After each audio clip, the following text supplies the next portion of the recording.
Kerusuhan yang berujung pada konflik horizontal di Sampit, Kalimantan Tengah atau acak disebut Parang Sampit, terjadi pada tahun 2001.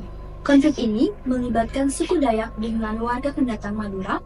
Konflik dipicu oleh persaingan dalam berbagai aspek antara kedua belah pihak. Penyebab terjadinya Perang Sampit ini dimulai pada tahun 1930. Untuk mengantisipasi kepadatan penduduk, pemerintah kolonial Belanda menggelar program transmigrasi. Salah satu daerah yang melakukan transmigrasi oleh Pulau Madura yang berpindah ke Pulau Kalimantan. Orang Madura awalnya diterima saja di Kalimantan. Jumlah transmigran lambat tahun semakin menambah.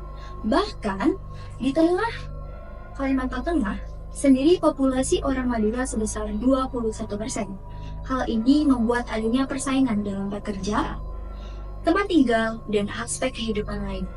Warga Madura dinilai semakin agresif menurut suku Dayak, terutama dalam sektor ekonomi pertambangan emas di sana. Orang Dayak sudah tidak suka terhadap perilaku suku Madura berada di daerah Kota Oren Timur ini. Lambatnya, polisi dalam menginvestigasi kasus pembunuhan dan rumor yang berkembang membuat kondisi semakin mencekam. Masih berlokasi di Sampit, pada 18 Februari 2001, sekelompok orang Dayak menyerang rumah Matayo, seorang warga asal Madura. Rumah dibalas rumah. Kali ini, warga Madura beraksi ke rumah Timil yang diduga ikut dalam penyerangan rumah Matayo.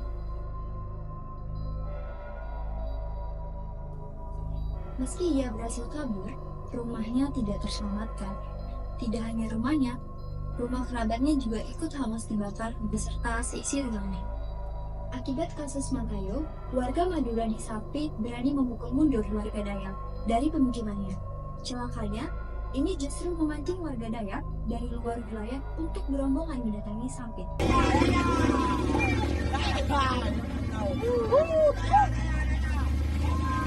Perang saudara antar etnis Indonesia ini tidak dapat dihindari.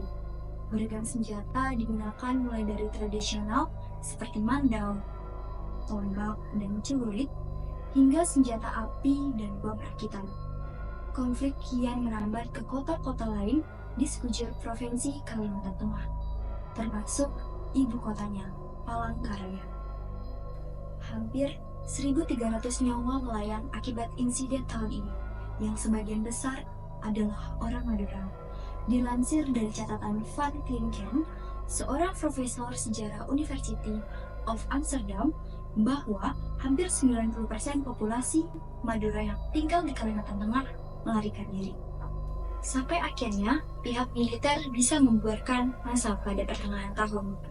Dan dari sisi hukum, melalui Komnas HAM, membuat komisi penyelidik pelanggaran HAM Sampit. Pada bulan Agustus tepatnya 2001, para pengungsi Madura kembali dan siap untuk berdamai dengan seorang Dayak. Akhir tahun 2001, pemerintah pusat dan pemerintah daerah Kalimantan Tengah memulai tahap rekonsiliasi kedua suku. Dan sampai detik ini, mungkin masih ada perasaan yang menyangkut dari kedua suku. Namun, toleransi dan komunikasi adalah senjata untuk menyelesaikannya.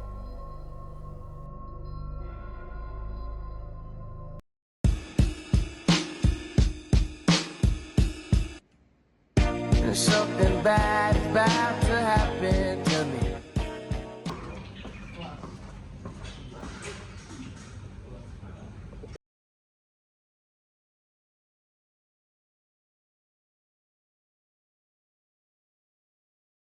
I don't know.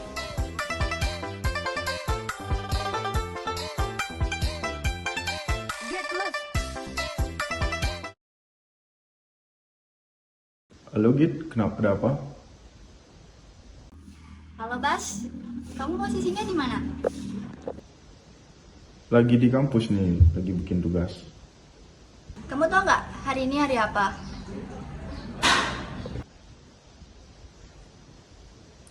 Hari Jumat kalau nggak salah. Bukan bukan itu maksudnya. Hari ini tuh hari dimana bertepatan dengan tragedi Perang Sampit. Tragedi Perang Sampit kayaknya pernah dengar nih. Coba itu bahas di podcastmu. Kayaknya seru deh. Oh, nah di sini aku ada teman nih, Archana. Dia suka dengan hal-hal yang berbau konspirasi. Kayaknya seru kalau dibahas di podcastnya Archana. Oke, thank you informasinya Git. Oke, sama-sama Bas. Bye-bye. See you. feel it coming. Might be so sad, might leave my nose running. I just hope she don't wanna leave. Don't you get me out, please. Don't give up on me. I belong with you, only you.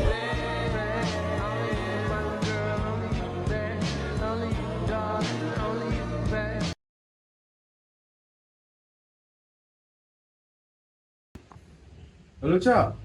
Wih, kabar? Baik mas, apa kabar lo? Baik. Duduk. Duduk nih gue. Ya. Jadi gimana mas? Katanya ada cerita menarik nih yang mau dibahas. Apa itu? Nah, ada satu kejadian nih Cak. Kemarin teman gue nginfoin pas lagi di kampus, ternyata ada fenomena yang terjadi di antara suku Madura dan suku Dayak. Oh, kejadian yang di Kalimantan itu? Wah, itulah Cak. Menarik. Jadi gimana menurut lo Cak? Kalau gue sih dengar di sana ada perang kayak gitu ya, perang antar saudara apa antar suku tuh, kalau nggak salah. Jadi menurut lo gimana Cak? Jadi gini mas, sepengetahuan aku ya, waktu itu tuh kan terjadi perselisihan antara suku Dayak dan suku Madura. Terjadi perselisihan gitu ya? Iya, tuh. Dan itu kejadiannya di Kota Sampit. Sempit, bukan sempit ya? Bukan sempit mas, beda tuh mas. Jadi sepengetahuan aku kan di sana kalau nggak salah suku Madura ini sebagai pendatang Ya. itu ada melakukan suatu perbuatan yang tidak disukai oleh suku Dayak itu. Oh, jadi kayak membuat onar ya? Buat onar ya awalnya. Nah benar mas. Dan kemudian itu pun jadi perang besar antara suku itu. Oh, banyak korban terjadi ya berarti ya? Banyak korban. Rumah-rumah dibakar seperti itu. Gue tragis sekali kejadiannya itu Cak. Menariknya mas, ada mitos yang beredar bahwa suku Dayak itu menggunakan beberapa ritual yang mereka percayai dalam pertempuran itu. Untuk menjadi tameng pakai ritual itu ya? Ya, Ya Cak, sepengetahuan gue juga yang mandau yang terbang-terbang itu katanya nih, konon Iya. katanya. Kalau kita dalam posisi di luar pulau Kalimantan, kita nggak dapat disasar oleh ataupun bisa dikenai targetnya gitu. Ya, Kita kalau di luar pulau gitu, luar pulau Kalimantan kita nggak. Kalau di dalamnya baru kita bisa. ya, aku juga dengar Ya. seperti itu. Dengar sih ada yang namanya Panglima Burung. Tahu nggak Panglima Burung? Panglima burung pernah dengar sih, kata orang-orang dia itu siluman jelmaan burung enggang kalau nggak salah. Burung enggang dan dibuat kayak dia itu katanya hidup udah dari ratusan tahun yang lalu dan rohnya katanya dia tinggal di Kalimantan Barat sampai Kalimantan Timur seperti itu. Ya. Dikatakan orang sakti gitu. Oh ya, pada saat itu polisi apa yang dilakukan mas? Dari cerita yang gue dengar nih, polisi melakukan evakuasi kepada warga-warga suku Madura. Polisi berbohong nih Cak Ke siapa? ke suku Dayak Suku Dayak. bahwa di dalam truk ini ada sapi, Cak. Oh, berarti biar mereka nggak saling bunuh lagi ya? Iya, biar mengurangi terjadi korban. Oh ya, ya, I see. Tetapi ada tapinya nih, Cak. Kenapa tuh? Ternyata suku Dayak ini memiliki ilmu yang tinggi. Waduh. Dia dapat mencium aroma suku Madura walaupun radiusnya sampai bermil-mil. Oh gitu. Terus gimana mereka? Suku Madura apakah bisa selamat lolos dari penghadangan itu atau gimana? Suku Madura nih, polisi pas malamnya Ya, dia terkejut nih, Cak. terkejut. Iya. Kenapa tuh?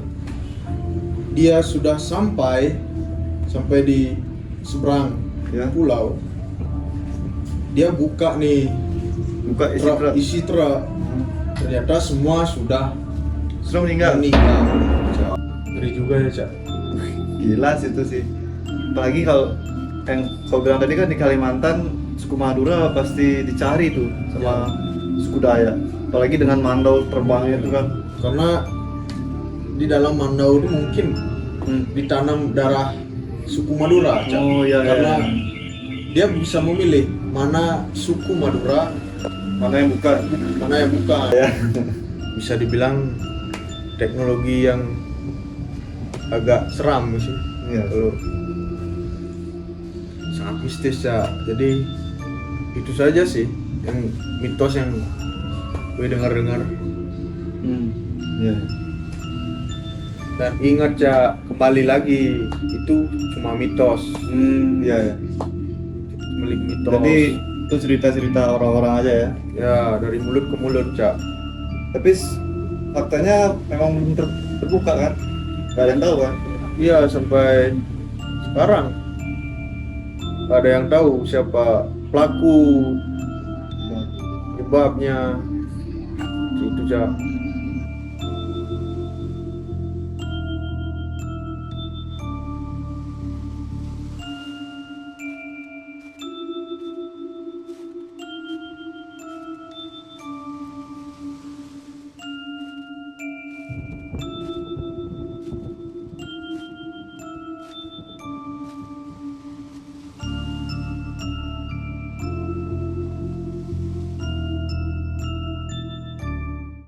Oke, terus selanjutnya gimana, Mas? Kita buka sesi diskusi kayaknya. Nah, ya. Oke, bagi yang ingin bertanya teman-teman silakan. Mungkin yang ganteng di sana. Atau yang cantik-cantik sebelah sana. Asik. Kata hari ini tema sekarang. Kata-kata hari ini, Yo. siang-siang pergi ke Jakarta, jangan lupa membeli alpukat. Sekian presentasi dari kita, semoga bermanfaat. Asik. Terima kasih ya. Dewa Sarah atas kunjungannya. Terima kasih atas jamuannya. Oke, siap.